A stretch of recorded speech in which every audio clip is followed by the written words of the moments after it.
వైకా jewellers వెలలేని Vaibhogam తరుగులేని నమ్మకం. ఇప్పుడు మన కాకినాడలో డిసెంబర్ 5న ఘనంగా ప్రారంభం కాబోతోంది. కులాంతర వివాహం ఓ నిండు ప్రాణాన్ని తీసింది. ప్రేమించిన వాడితోనే జీవితం గడపాలి అనుకోవడమే ఆమె తప్పయింది. పెళ్లి చేసుకుని కరెక్ట్గా నెల రోజులు కాగానే కులాంతర వివాహం చేసుకున్నందుకు సొంత తమ్ముడే అక్కను కారుతో ఢీకొట్టి కత్తితో కిరాతకంగా నరికి చంపేశాడు.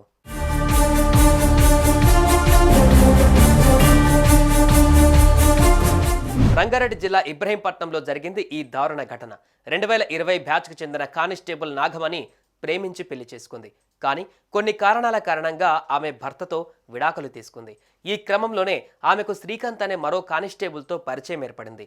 ఇద్దరు రాయపోల్ ప్రాంతానికి చెందిన వారే కావడంతో అప్పుడప్పుడు కలుసుకునేవారు. అలా వారి స్నేహం కాస్త ప్రేమగా మారింది. దీంతో శ్రీకాంత్ నాగమణి నవంబర్ 1వ తేదీన యాదగిరిగుట్టలో పెళ్లి చేసుకున్నారు.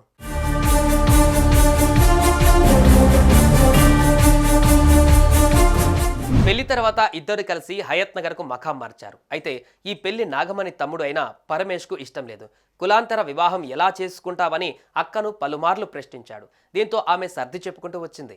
అక్క ఎంత చెప్పినా మెదడులోకి ఎక్కించుకోలేదు పరమేష్. ఎలాగైనా నాగమణిని అంతం చేయాలనుకున్నాడు. ఈ క్రమంలో ఆదివారం సెలవు కావడంతో సొంత గ్రామానికి వెళ్లిన నాగమణి ఉదయాన్నే స్కూటీపై తాను డ్యూటీ చేస్తున్న హయత్ నగర్ పిఎస్కు బయలుదేరింది.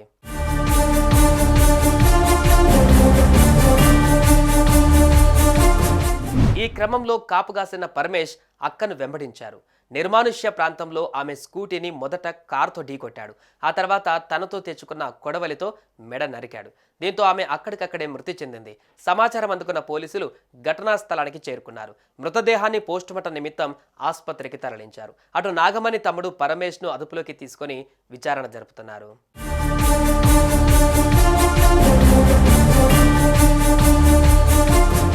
తమ్ముడి కులపిచ్చికి అక్క బలైంది. తల్లిదండ్రులు లేకపోవడంతో తమ్ముడిని కొడుకులా చూసుకుంటుంది నాగమణి. కానీ పరమేష్ మాత్రం అక్కను అమ్మ అనుకోలేదు. కులాంతర వివాహం చేసుకున్నందుకు ఆమెను అంతం చేయాలనుకున్నాడు. ఇప్పుడు కటకటాల పాలయ్యాడు. సుమన్ టీవీలో మీ పర్సనల్ అండ్ బిజినెస్ ప్రమోషన్స్ కోసం కింది నెంబర్కి కాంటాక్ట్ చేయండి.